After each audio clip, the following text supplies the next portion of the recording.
তাহলে হয়ে গেছে আমাদের এই চিংড়ি মাছ। তো গরম ভাতে এরকম একটা চিংড়ি মাছ নিয়ে খাওয়াই। এই যে হচ্ছে মাছের সাইজটা, বেশ বড় বড় একদম টাটকা মাছ এগুলো। অনেক কষ্ট পেয়ে গেছে এই ডাব। এবার এই ডাব দিয়ে রান্না করবো আজকে একটা খুব সুন্দর ডিশ।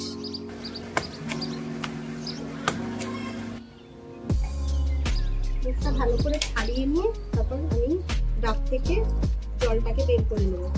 ডাবের যে জলটা আছে ওটা আমি এটার মধ্যে রেখে দিলাম,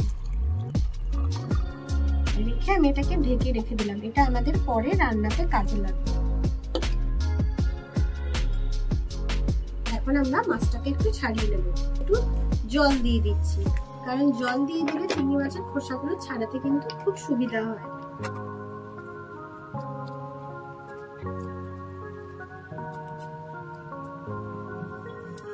চিংড়ি মাছ খেয়ে অনেকেই বলে যে পেটে ব্যথা করে। তো পেটে ব্যথা হওয়ার একটা কারণ আছে। চিংড়ি মাছের পিঠের দিকটা ছাড়ানোর পর এরকম ভাবে একটু পিঠটা চিড়ে নিতে হবে। চিড়লেই তোমরা দেখতে পারবে এখানে একটা কালো রঙের এরকম নোংরা থাকে, এটাকে এরকম টেনে হালকা বের করে দিতে হবে। বের করে দিলেই তোমরা বুঝতে পারবে যে এর ভিতরে কতটা নোংরা। এইরকম তাহলে তারপর তুমি যদি রান্না করো তারপর কিন্তু তোমার চিংড়ি মাছ খেলে কোনো রকমের কোনো পেটে ব্যথা হবে না।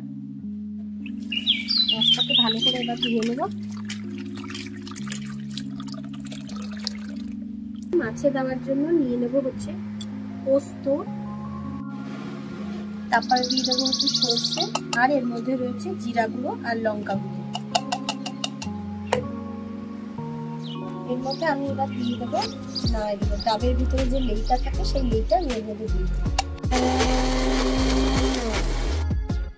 মশলাটা একবার আমি করেছি, তার একটুখানি মিহি করার জন্য কেটে রাখা আগে ডাবের জলটা রেখেছিলাম সেই জলটা এর মধ্যে দিয়ে দেবো, যাতে এটা মিহি হয়। পেস্ট করে নেব আবার ভালো করে।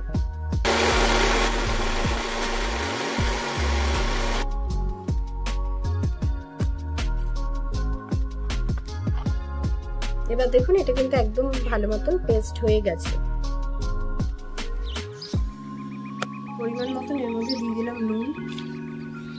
এরপর আমি এর মধ্যে এই যে করে রাখা যে মশলাটা, সেই মশলাটা আমি এর মধ্যে দিয়ে দেবো।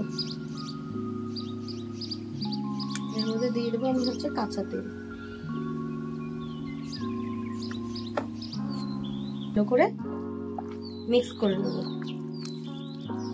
এটা মিক্স করে নিয়ে মিনিমাম আধ ঘন্টার মতন 1 ঘন্টার মতন রেখে দিলেই যথেষ্ট। সর্ষের তেল আর একটু দিয়ে দেবো কালো জিরা। তেলের মধ্যে দিয়ে দেবো আস্তে করে মাছটা।